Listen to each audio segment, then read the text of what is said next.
Bonjour à tous, merci de votre présence. Donc aujourd'hui, c'est mon premier pitch. Et pour le thème d'aujourd'hui, en fait, je suis venu vous parler d'un retour d'expérience qu'on a eu au sein de mon entreprise. Et pour répondre aussi à une question, est-ce qu'il est possible de monter un centre d'opération de sécurité ou un centre d'opération de vulnérabilité via des composants open source? Et en fait, d'une certaine manière, est-on capable de garder sa souveraineté? Donc ça va être un petit peu le but de la présentation. Je vais accélérer un peu vite au début parce qu'il y a quelques slides plus de présentation. Juste un petit peu pour parler de moi, donc je m'appelle Fabien Brisset, spécialiste sécurité cloud pour ALE International et sa solution Cloud Rainbow, précisément. Donc voilà, quelques... Oui. Si jamais, pour mieux entendre, vous pouvez mettre les casques. Et donc voilà quelques images, donc passionné de sport, de manga, de cybersécurité, d'Android, où j'ai pu enseigner pendant quelques années.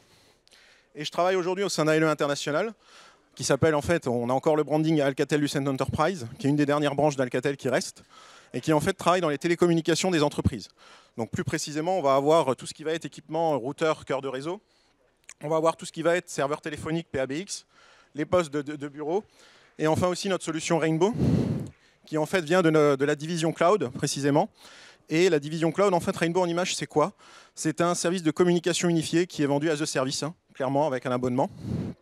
Et en fait, depuis la conception, on va dire, de cet outil, nous sommes partis sur une base de composants open source, comme vous pouvez le voir.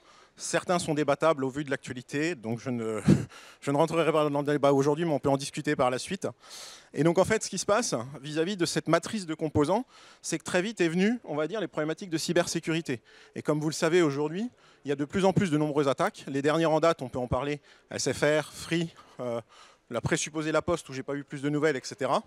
Et ce qui fait que ça a amené, on va dire, les autorités, on va dire les pays, voire même certaines institutions, d'établir un ensemble de lois dans lesquelles, pareil, je suis désolé, comme on n'a que 20 minutes, je ne rentrerai pas dans le détail, mais on peut en discuter par la suite en dehors. Donc, et qui fait qu'entre 2023 et 2026, on va voir apparaître des lois comme la loi de programmation militaire 2024-2030. On va voir apparaître aussi le nouveau référentiel Secnum Cloud, l'entrée en vigueur de la directive NIS 2 au niveau européen, la mise en application de DORA d'un point de vue du secteur bancaire, enfin financier, pardon, et mise en application du Cyber Resilience Act, qui en fait, et pourquoi je parle de ça et pourquoi je pars par cette introduction, vont amener, on va dire, pas obliger, mais on va dire, à mettre en place des mesures de sécurité pour les entreprises qui vont se traduire essentiellement, on va dire, au thème d'aujourd'hui, c'est-à-dire le centre d'opération de sécurité, ou SOC, et le centre d'opération de vulnérabilité, ou VOC. Alors, je fais un petit rappel au niveau des définitions. Donc ça ne vient pas de moi, ça vient de Romain Charbonnier au niveau de la Guardia. Un Security Operations Center, ça va être un centre de commande pour les experts en cybersécurité. Globalement, on va y retrouver un ensemble d'informations, de journaux de log, de journaux de vos serveurs, de vos postes de travail, d'IoT, ce genre de choses. Et en fait, on va devoir les analyser, les corréler, voire les mettre en évidence avec de la veille, de la threat intelligence, pardon. Des fois, je switch un peu en anglais parce que j'ai juste les mots en anglais et pas en français. Et en fait, ce qui se passe, c'est que ça va nous permettre de détecter des incidents de sécurité. Globalement, en quoi ça se traduit? Ça se traduit en 5 piliers. Le premier, bien évidemment, c'est tout ce qui va être la gestion des événements de la sécurité de l'information. Donc tout ce qui va être SIEM, dans lequel on va corréler des événements, on va avoir de la veille, de la threat intelligence, on va avoir des indicateurs de compromission, tout ça. Ensuite, on va voir ce qu'on va appeler la gestion des actifs, puisqu'en fait, un autre des piliers, c'est de connaître la cartographie de votre système d'information. Et quand je dis la cartographie, c'est la cartographie complète. On ne parle pas uniquement de serveurs et de postes de travail, on parle aussi d'IoT. Tous les IoT, les labs de démo, ce genre de choses, c'est quelque chose qui est extrêmement important à prendre en compte. Ensuite, on va voir tout ce qui va être la partie détection des menaces, où là, ça va être essentiellement plutôt les équipements, on va dire, qui vont vous aider à prévenir les menaces. Bien évidemment, on parle des antivirus, des EDR. On va parler aussi de tout ce qui est IDS, IPS, enfin, tous les acronymes qui vont avec. On peut aussi parler de la partie surveillance comportementale, à travers l'analyse du trafic réseau, à travers l'analyse du comportement d'utilisateur, détecter un comportement qui n'est pas anodin. Si vous avez un administrateur de base de données qui se connecte à 2 h du matin et qu'il n'y a pas d'intervention planifiée, on peut se poser des questions, précisément. Et enfin, un dernier point qui va être l'évaluation des vulnérabilités, qui aujourd'hui, d'un point de vue du SOC, en fait, commence tout doucement à se détacher, je dirais, pour aller vers ce qu'on appelle le VOC, où là, c'est pareil, je reprends uniquement la définition de Yassir Kazar de chez Yogosha, où finalement, le VOC, c'est d'abord une plateforme qui va regrouper une technologie, des ressources compétentes et une convergence des opérations de sécurité. Alors, qu'est-ce que ça signifie? On le voit en visuel, à travers, on va dire, cette route d'Hemming. On va commencer par la partie d'évaluation de la vulnérabilité. Donc ça, c'est ce qu'on appelle les scanners, bien évidemment, hein, tout ce qu'on peut connaître en termes de scanners. On y reviendra notamment dans la suite de la présentation. Il y a la partie de la priorisation, parce que le point sur lequel il faut faire extrêmement attention aujourd'hui, c'est qu'en fait, vos vulnérabilités, bien qu'il y ait, on va dire, un score CVSS qui est de 9 sur 10 et qu'on annonce comme étant la fin du monde pour tout le monde, il faut bien recadrer ça dans le contexte de votre système d'information. Si par exemple vous n'avez pas de serveur SSH exposé sur Internet, la dernière vulnérabilité SSH, vous pouvez prendre un peu de temps pour étudier, voir quel est l'impact, si vous êtes clairement sécurisé, et donc voir comment vous allez la patcher ou la mitiguer. Ensuite, on va voir la partie d'action, donc où là, on va parler surtout de remédiation, pas forcément. La mise à jour du logiciel n'est pas non plus la solution ultime, hein. On peut avoir la mise à jour du logiciel, on peut avoir la mitigation, la remédiation, changement de configuration, le durcissement de, on va dire, du bien qui est concerné par la vulnérabilité, ou tout simplement, dans le pire des cas, la coupure nette du bien qui est vulnérable, puisque ça, malheureusement, ça peut arriver. Ensuite, il y a la partie communication, puisque malheureusement, en fait, comme je vous ai expliqué, aujourd'hui, avec ces nouvelles lois, on va dire que la plupart des fournisseurs, et notamment nous, en tant que fournisseurs de services numériques, on va être aussi obligés, je dirais, de communiquer sur ces vulnérabilités envers nos clients afin de leur indiquer « Attention, dans ce cas-là, nous avons été vulnérables, mais nous avons la solution dans tel patch. » Et pas que nos clients, ça peut aussi être à des organismes comme l'ANSSI, enfin en tout cas pour nous, à LE International, c'est ça. Et donc en fait, il est extrêmement important de savoir communiquer dans ce process. Et enfin, après chaque, je dirais, vulnérabilité, va se produire un post-mortem pour rester dans une amélioration continue.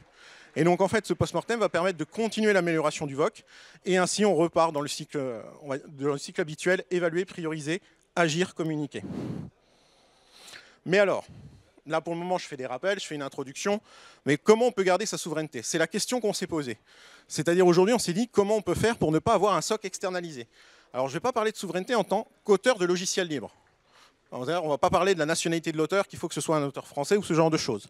On va surtout parler du fait de garder ces centres d'opération de sécurité au sein de notre système d'information, alors bien évidemment sécurisé, mais chez nous. Et en fait, la solution qui nous est apparue, après une étude un peu prolongée, ça a été l'open source. Et donc là, on commence à rentrer dans le vif du sujet. L'infrastructure. Au tout début, où Rainbow s'est développé, on va dire, notre infrastructure était limitée à des data centers en France, précisément.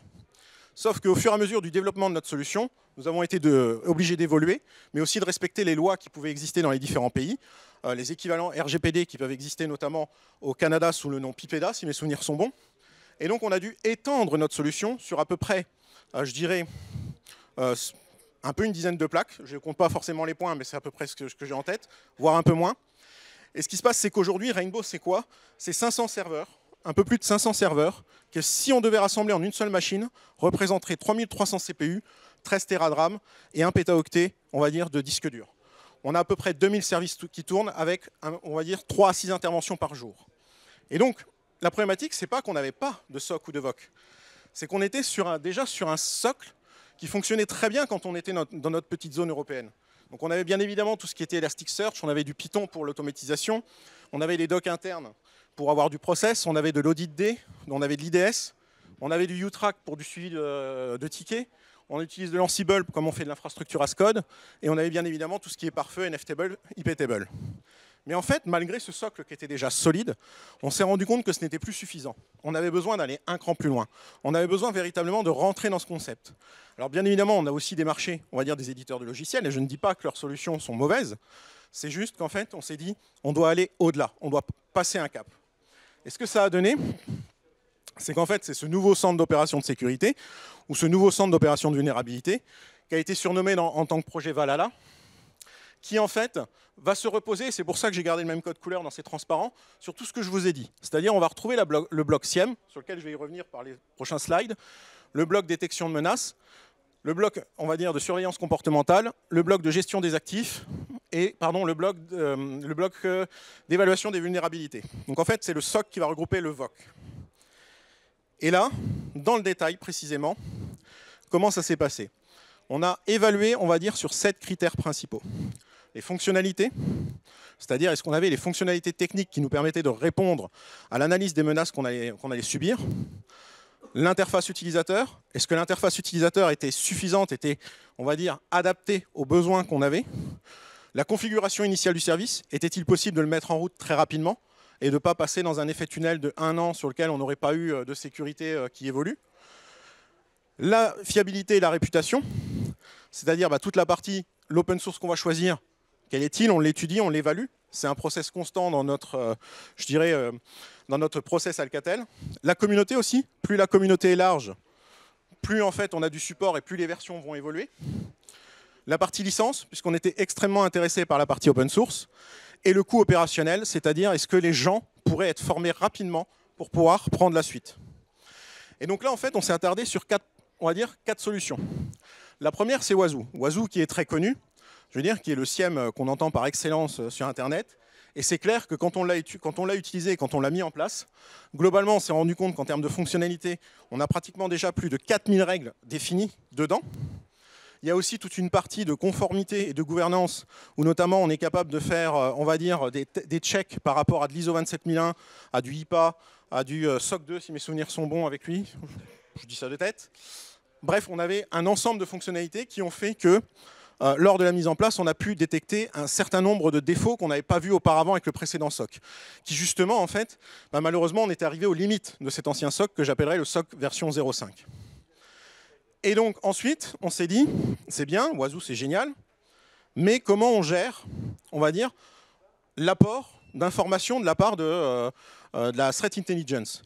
Et en fait, on s'est orienté du côté d'OpenCTI de Filigrane, précisément, qui en fait était extrêmement facile à mettre en place, qui possède, si mes souvenirs sont bons, entre une cinquantaine de connecteurs, on va dire, qui sont déjà gratuits, sur lesquels vous pouvez avoir des flux d'informations qui viennent de abus.ch, qui viennent de AlienVault. Bien évidemment, il y a aussi des limites ou des rate limiters.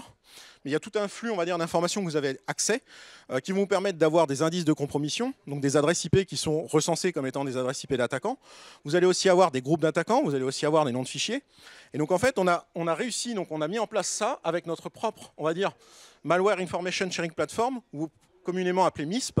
Donc ça, c'était plus pour des raisons de confidentialité. Le seul souci qu'on a eu avec MISP, on va dire, pour cette mise en place, ça a été essentiellement la partie interface utilisateur où j'ai un peu du mal à documenter pour mes ops comment l'utiliser, et la partie configuration initiale où j'ai eu un peu de mal à comprendre quels étaient les besoins matériels réellement nécessités. Mais en tout cas, en termes de fiabilité, de communauté, de licence et de coût opérationnel, en fait, c'est quelque chose qui est formidable. Et vous avez accès à un flux d'informations qui permet un petit peu de corréler avec ce que vous allez retrouver dans le, on va dire, dans le SIEM, et notamment sur les alertes qui vont être relevées par votre SIEM à travers ces 4000 règles. Mais on s'est reposé un autre problème, c'est notre outil qu'on utilisait pour la gestion de tickets, qui est UTrack, qui est un très bon outil, hein, pas de critique. En fait, le problème qu'on a eu, c'est, je dirais, c'était pas adapté.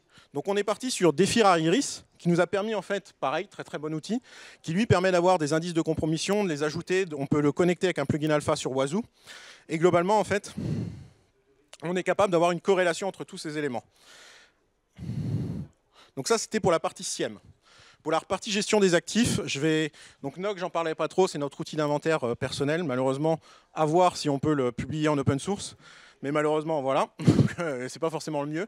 Et après, on est parti sur OpenVAS et Dependency Track de l'OWASP, très connu, vraiment très puissant, qui scanne à partir du NVD et des SBOM, à partir du NVD et de l'OSS Index.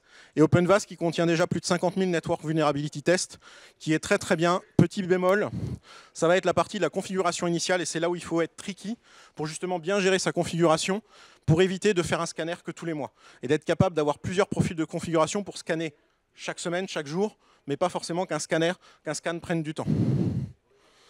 Dans la partie évaluation de vulnérabilité, donc je vais passer les deux premiers, puisque là on les a vus. On a la partie OWASP Z-Attack Proxy, qui est plus pour faire de l'analyse passive et active du web, puisqu'on a une web application, qui était très bien, mais pareil que OpenVAS à mon sens, très compliqué à utiliser. Ensuite, on a la partie donc, Kali Linux, qu'on met en place à travers deux ops qui sont spécialisés pour pouvoir faire un petit peu du mini red team. On est en train de les former pour être toujours constamment en train d'utiliser et de tester l'infrastructure. Donc là, il n'y avait rien à dire, hein, puisque le nombre d'outils qui est fourni par défaut, on en a plus de 600. Donc globalement, encore une fois, on a des outils qui sont très complets.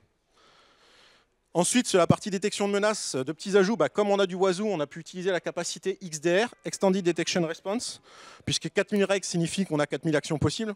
J'exagère, mais ça veut dire qu'on est capable de le faire. Du CrowdSec pour avoir du service de prévention d'intrusion.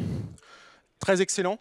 Pareil, il n'y avait rien à dire sur l'utilisation et on voit très bien que la communauté est très fournie et il y a plus de 50 ce qu'ils appellent bouncers, donc de pré-applications de règles qui sont déjà présentes. Et après, bien évidemment, on est resté sur notre historique fail to ban ou NF-table, IP-table. Et enfin, on a eu la partie surveillance comportementale, où là, on est à peu près à plus de 2 millions de métriques et à plus de 680 alertes, essentiellement sur notre infrastructure, dans lequel on va utiliser essentiellement du Prometheus et du Thanos. Et Prometheus pour sa souplesse de pouvoir modifier les exporteurs Prometheus en fonction de ce qu'on a besoin, et de ainsi, on va dire, mettre en place quelque chose d'assez précis, pointu et contextualisé à notre solution. Et alors et après? Aujourd'hui, on a plein de choses qui n'ont pas pu être faites. Du Web Application Firewall via Coraza, du QQ Velociraptor pour du Forensics, de l'affinage d'audit D, de Wazoo, du Atomic Red Team qui nous permettrait un petit peu de rentrer un peu plus dans la partie RAID, OpenEDR que je suis encore en cours d'évaluation sur le sujet, et encore un peu plus de surveillance comportementale qui serait important. Et enfin, au final, pour terminer cette présentation, ce qu'on en a conclu, c'est qu'il faut faire vivre le socle VOC en open source. C'est extrêmement important. L'open source, c'est une des clés de la souveraineté cyber pour réussir à garder vos infrastructures de sécurité au sein de votre entreprise. Je n'ai rien contre l'externalisation ou les compagnies qui le font. Je dis juste que si vous avez la possibilité, c'est quand même beaucoup plus agréable. L'open source nous permet de garantir aussi la transparence des solutions. On sait ce que c'est, on sait ce qu'il y a, on a accès à l'open source. Et bien évidemment, en fait, ce qu'on se rend compte, c'est qu'en cybersécurité, il faut faire vivre cette philosophie, puisque comme on le sait en France, on a quand même parmi les meilleurs côté développeurs, côté open source, qu'on produit un certain nombre d'outils dont on entend toujours parler sur de l'Active Directory ou ce genre de choses au niveau de la cybersécurité. Je vous remercie de votre attention et si vous avez des questions, je reste disponible, soit là, soit à côté.